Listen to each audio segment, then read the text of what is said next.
अस्सलाम नाज़रीन, हमेशा की तरह नाज़रीन मैं किसी न किसी अच्छे टॉपिक पे वीडियो बनाकर हाज़िर होता रहता हूँ। अभी गज़ा, फ़लस्तीन और इसराइल और हमास, आप ये सारा शोर सुन रहे हैं। और एक चैनल पे किसी और अंदाज से बात हो रही है, दूसरे पे किसी और तरीके से। और यूट्यूब के ऊपर भी हर कोई अपनी अपनी आरा, अपनी अपनी जो उसकी सोच है, उसके पास नॉलेज है, उसके मुताबिक गुफ्तगू कर रहा है। तो मैंने ये ज़रूरी समझा कि मैं अकॉर्डिंग टू हदीस, अकॉर्डिंग टू शरिया, अकॉर्डिंग टू इस्लाम भी थोड़ा सा बताऊं। ये तो हम मीडिया को देख रहे हैं, जो पॉलिटिकल और जोग्राफ़ी एतबार से अपनी अपनी मालूमात देते हैं कि अभी ये हुआ, अभी ये हुआ। तो बहुत ज़रूरी था ये बताना कि असल में ये हो कब से रहा है, ये है क्या, और ये कब तक चलेगा, और इसका रिज़ल्ट क्या होगा। मैं जिन लोगों को तो इस चीज़ का पता है कि शैतान इब्लीस जो है, ये आग से बना है, यानी ये जिन है, ये फ़रिश्ता नहीं है। तो ये जंग जब से अल्लाह पाक ने इसको मरदूद बारगाह की है, ये तब से चल रही है इसके नेक बंदों के साथ। और ये खुद आगे नहीं आता है, ये वसवसे पैदा करके, ये अपने साथ शयातीन को मिला करके ये सारा काम करवाता है। जिस तरह उसको अल्लाह तबारक व तआला ने ताकत दी है कि ठीक है तू कर ले, लेकिन जो मेरे नेक बंदे होंगे वो तेरे चालों में नहीं आएंगे। उसने कहा मैं दाएं से, बाएं से, आगे से, पीछे से, हर तरफ से अटैक करूंगा। मतलब शैतान ने कहा कि मैं वर्गलाऊंगा और इंसानों को अपने साथ चलाऊंगा। तो अल्लाह पाक ने फरमाया कि दो साइडें फिर भी रह गईं। तो उसने कहा वो कौन सी? फरमाया एक ज़मीन वाली और एक आसमान वाली। मेरा बंदा ज़मीन की तरफ सजदा करेगा और आसमान की तरफ हाथ उठा के दुआ करेगा, तो उसको मैं माफ़ कर दूंगा। अब यहाँ तक तो बात समझ आ गई। अब आगे चलते हैं कि ये फ़िलिस्तीन में मुसलमानों के साथ हो रहा है, और ये इसराइल वाले, ये सब क्या हो रहा है।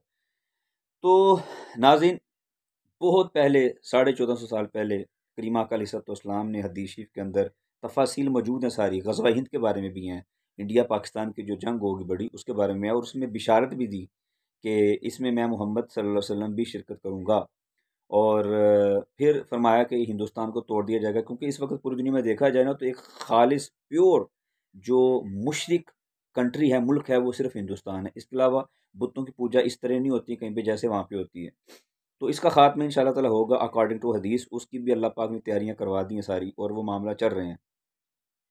अभी हम दूसरी तरफ देखते हैं, फ़लस्तीन में और जो इसराइल में मामला हो रहा है। तो नाज़रीन, आपने ये तो सुना होगा कि एक लफ्ज़ बोला जाता है कि यहूदियों का कत्लेआम हुआ था, होलोकास्ट, और उसमें हिटलर ने, जो कि ईसाई था, उसने यहूदियों को मारा और कुछ यहूदी छोड़ दिए। इसलिए छोड़ दिए कि ये ताकि दुनिया देख सके कि ये कितने ज़्यादा ज़ालिम हैं और किस तरह के लोग हैं। तो ये एक शिप के ऊपर, एक जहाज़ के ऊपर इनको सज़ा थी कि आप ज़मीन पे नहीं उतर सकते, सिर्फ़ पानी में रहेंगे। ये उसके ऊपर थे, और ये हर मुल्क की बंदरगाह, यानी समंदर के किनारे जाते और उनसे रिक्वेस्ट करते कि हमें उतरने दें। किसी मुल्क ने उतरने दिया सिवाय फ़िलिस्तीन के मुसलमानों। उन्होंने तरस किया और इनके ऊपर इनका एहसास किया और उनको ज़मीन पे उतरने दिया, और उनको खाना-पीना, हत्ता कि उनको रहाइश, ये सारे मामलात करना शुरू हो गए। और चलते-चलते उन्होंने ज़मीनें खरीदी और वहाँ पे फिर एक कॉलोनी टाइप बनाई, चारदीवारी।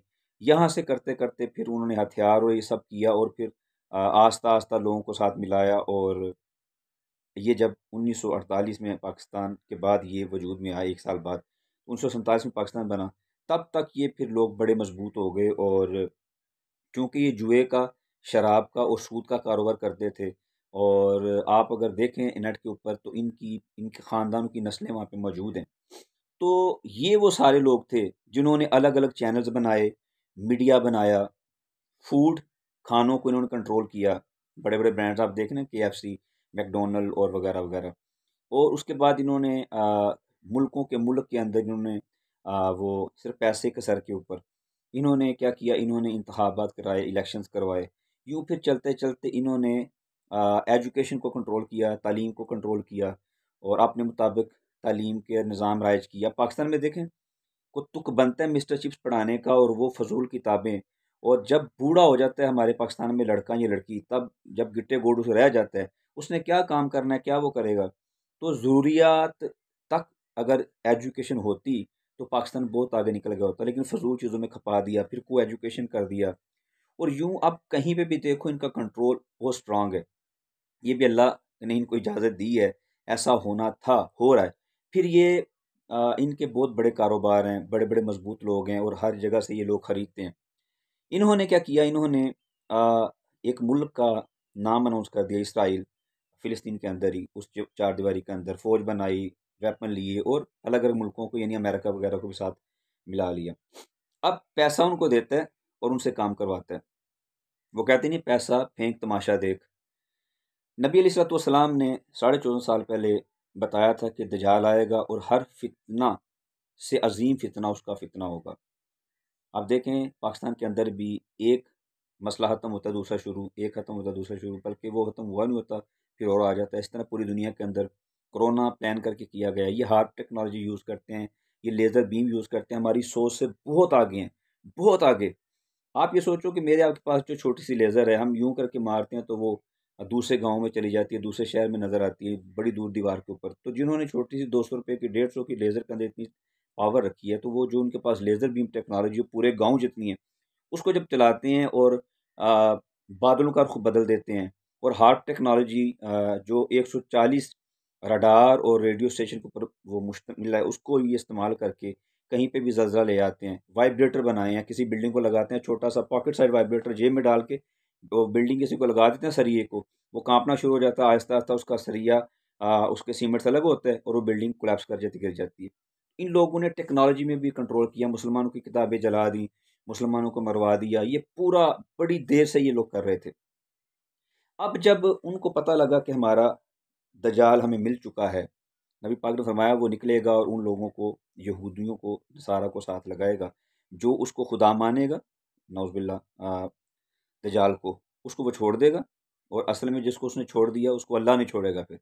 और फरमाया कि जो उसको खुदा नहीं मानेगा, उसको दज्जाल कत्ल कर देगा और जिसको दज्जाल कत्ल कर देगा उसको अल्लाह तबारक व तआला जन्नत अता फरमाएगा।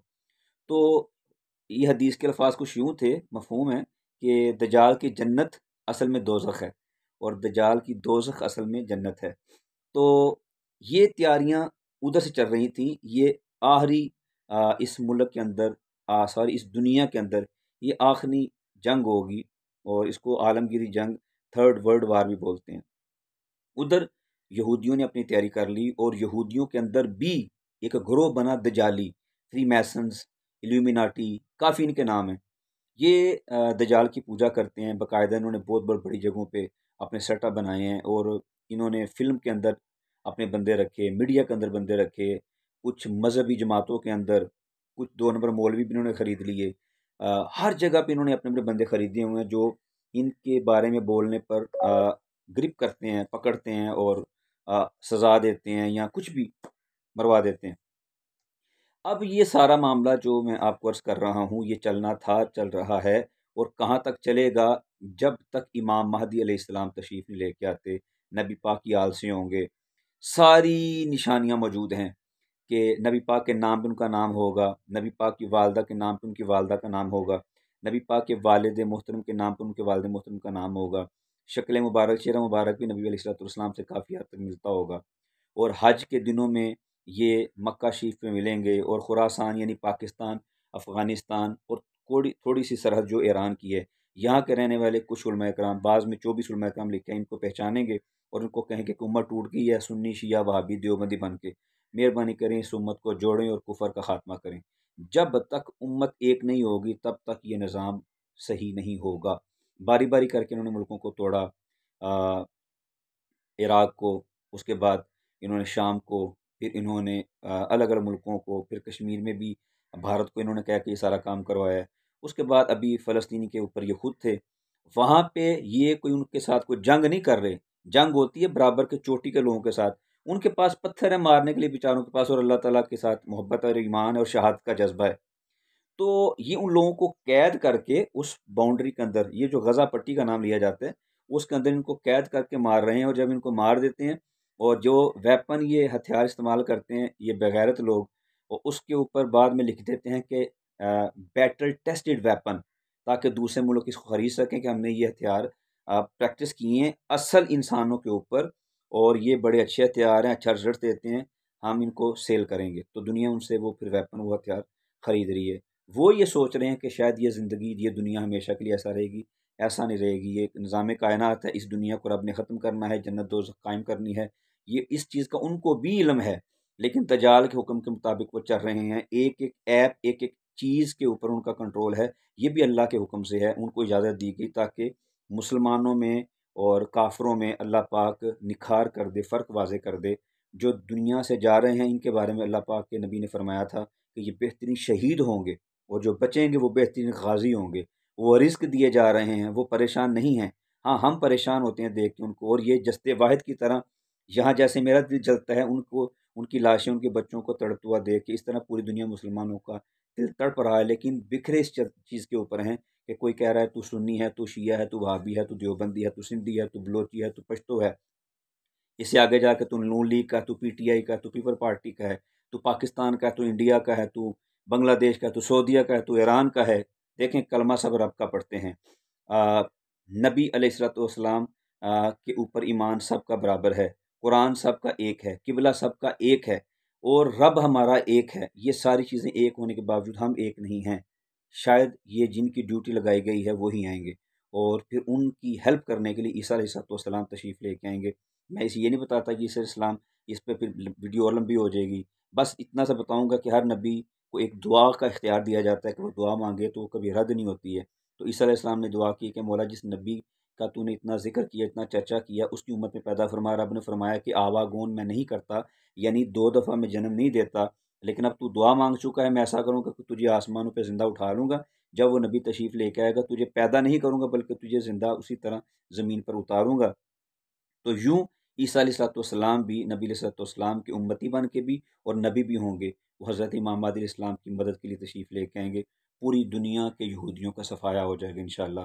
पूरी दुनिया में सिर्फ़ दीन होगा, अमन होगा, सुकून होगा। जो दुनिया से चले जाएँगे वो बेहतरीन शहीद होंगे, जो बच जाएँगे वो बेहतरीन गाज़ी होंगे। इंशाअल्लाह ये वक़्त आएगा, तब तक हम दुआ कर सकते हैं। हाँ, ज़िक्र के साथ जुड़े रहें, फ़िक्र के साथ जुड़े रहें, दीन के साथ जुड़े रहें। इंशाअल्लाह इससे तक़वियत मिलेगी। अल्लाह मेरा आपको हामी नासिर हो। बहुत शुक्रिया। नेक्स्ट दोबारा इंशाअल्लाह ताला मैं डिटेल के साथ और जो मोटी-मोटी बातें होंगी इंशाअल्लाह पेश करूँगा। अभी मैंने जब वीडियो के ऊपर टाइम देखा, तो देखा टाइम काफ़ी लंबा हो चुका है। मैं इसलिए वीडियो ख़त्म करता हूँ। नेक्स्ट दोबारा हाज़िर हूँ। बहुत शुक्रिया। अस्सलाम वालेकुम।